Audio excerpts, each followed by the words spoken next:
Here's an AMI This Week shortcut with Grant Hardy.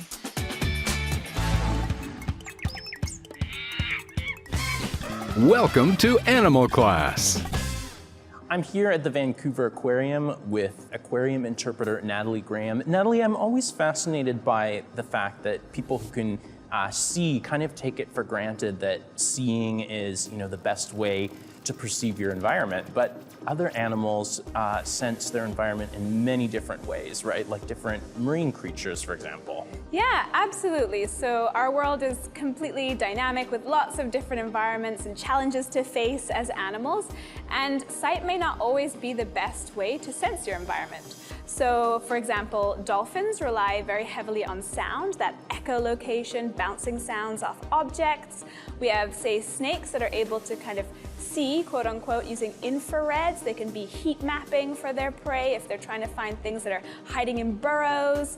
And then we have electrical reception, which a couple of animals do quite well. So sharks do it, platypus do it, and of course, the champion of electrical reception, the electrical eel. So let's get to our not so cuddly star of the Yeah. show. How does the electric eel sense its environment? Yeah, so the electric eel is found in South America. I always like to think of why would it need electricity in the first place, because it's quite a strange thing in my mind to develop.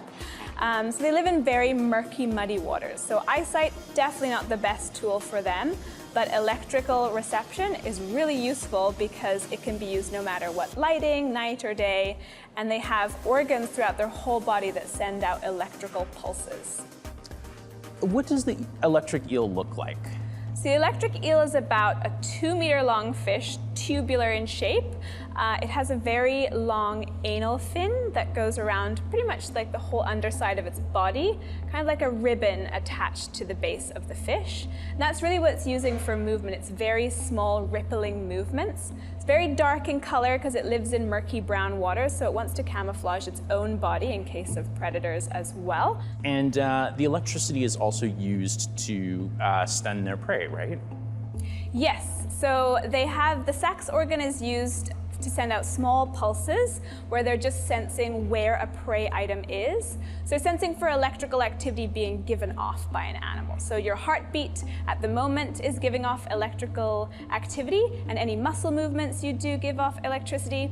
Once it sensed something using that back sax organ at the end of its body, then the mane and hunter's organs really kick into play, and they send out a huge electric voltage, about 860 volts, to stun that prey. How dangerous would that kind of voltage be to humans? It would definitely be uncomfortable. I wouldn't recommend it, but it wouldn't be enough to kill an average human unless you had already some difficulties with your heart and pacemaking and things like that. Natalie, I gotta ask you, my phone's running a little low on power. Is there any way the electric eel could hook me up with a bit of a top-up? Technically, it could, though you would need a lot of eels and a pretty big battery pack and a lot of animal care involved to do that. So you might want to stick to your charger. Okay, no worries. Hey, it was a lot of fun chatting about the electric eel. Thank you so much. Thanks so much for coming and learning about it.